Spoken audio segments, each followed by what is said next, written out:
بسم اللہ الرحمن الرحیم۔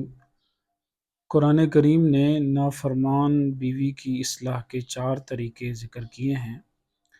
اگر مرد کو اپنی بیوی کی طرف سے نافرمانی کا اندیشہ اور خوف ہے تو قرآن کریم کہتا ہے کہ اپنی بیوی کو سمجھانے کے 4 طریقے ہیں۔ فرمایا پہلا طریقہ کیا ہے؟ واللاتی تخافون نشوزہن فعظوہن۔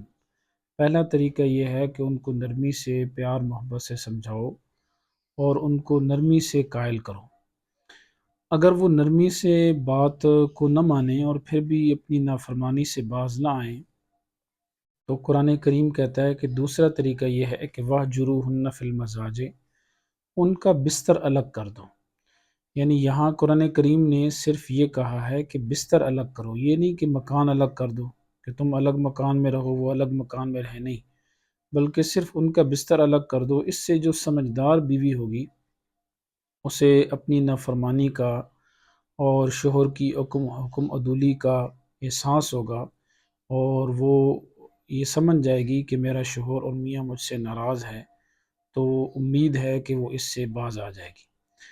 تیسرا طریقہ، اگر وہ اس سے بھی باز نہ آئے اور اس سے بھی نہ سمجھے تو قرآن کریم کہتا ہے کہ وَضْرِبُوهُنَّ، ان کو ہلکا سا ان کو تم مار سکتے ہو، لیکن چہرے پر مارنا مطلقاً منع ہے۔ اسی طرح ہلکی سی یعنی تھوڑی سی تنبیہ کے لیے ایسے 2-3 تھپڑ ایسے لگائے جا سکتے ہیں جو فقہا نے کہا ہے، اس سے بھی کہ جسم پر کوئی ضرب کا کوئی اس طرح کا نشان وغیرہ نہ پڑے۔ اگرچہ قرآن کریم نے اس کی اجازت دی ہے، لیکن آپ صلی اللہ علیہ وسلم نے ارشاد فرمایا کہ لن یضرب خیارکم، تم میں سے جو اچھے اور بھلے لوگ ہیں وہ کبھی بھی اپنی بیویوں پر ہاتھ نہیں اٹھائیں گے۔ اور آپ صلی اللہ علیہ وسلم نے اپنی بیویوں کے ساتھ اچھے سلوک کا بہت زیادہ حکم دیا ہے۔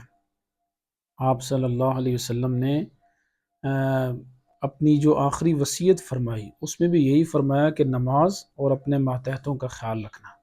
تو بیوی چونکہ شوہر کے ماتحت آتی ہے، اس کی نان نفقہ، اس کے اخراجات شوہر کی ذمہ داری ہے، اس لیے بیوی کے ساتھ اچھا سلوک کرنا یہ اسلام کا حکم ہے۔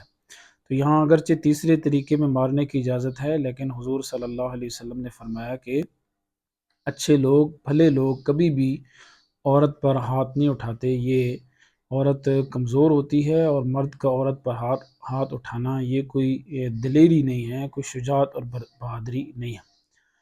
چوتھا طریقہ یہ ہے کہ اگر وہ ان 3 طریقوں سے بات نہ سمجھے اور پھر بھی شوہر کی نافرمانی کرے تو پھر چوتھا طریقہ قرآن نے کہا وَإِنْ خِفْتُمْ شِقَاقَ بَيْنِهِمَا فَابْعَثُوا حَكَمًا مِّنْ أَهْلِهِ وَحَكَمًا مِّنْ أَهْلِهَا إِنْ يُرِيدَا إِصْلَاحًا يُوَفِّقِ اللَّهُ بَيْنَهُمَا۔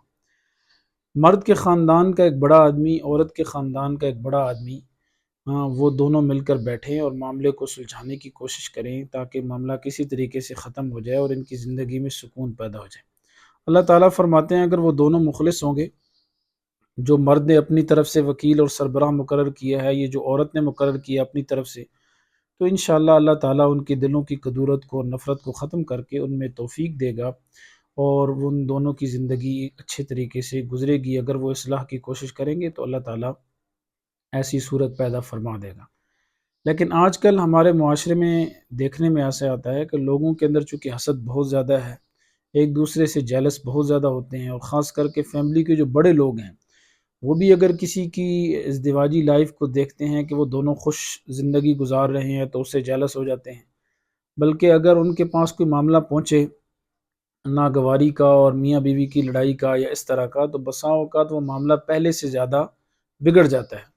اس لیے چوتھی صورت اپناتے ہوئے یہ ذہن میں رکھنا چاہیے کہ جو فیملی کے بڑے ہیں وہ آیا کس حد تک ہمارے ساتھ مخلص ہیں یا نہیں ہیں، معاملے کو سلجھانے کی صلاحیت رکھتے ہیں یا نہیں رکھتے، کیا ان کے اندر اتنی قابلیت ہے یا معاملہ ان کے پاس جانے سے کہیں اور بگڑ نہ جائے۔ تو ان تمام چیزوں کو مد نظر رکھا جائے تو قرآن کریم نے یہ اصلاح کا طریقہ ذکر کیا ہے، نافرمان بیوی کی اصلاح کا، کہ سب سے بہتر تو یہی ہے کہ مرد اور عورت میاں بیوی خود ہی اس معاملے کو سلجھانے کی کوشش کریں اور تیسرے آدمی کے پاس یہ معاملہ نہ پہنچے۔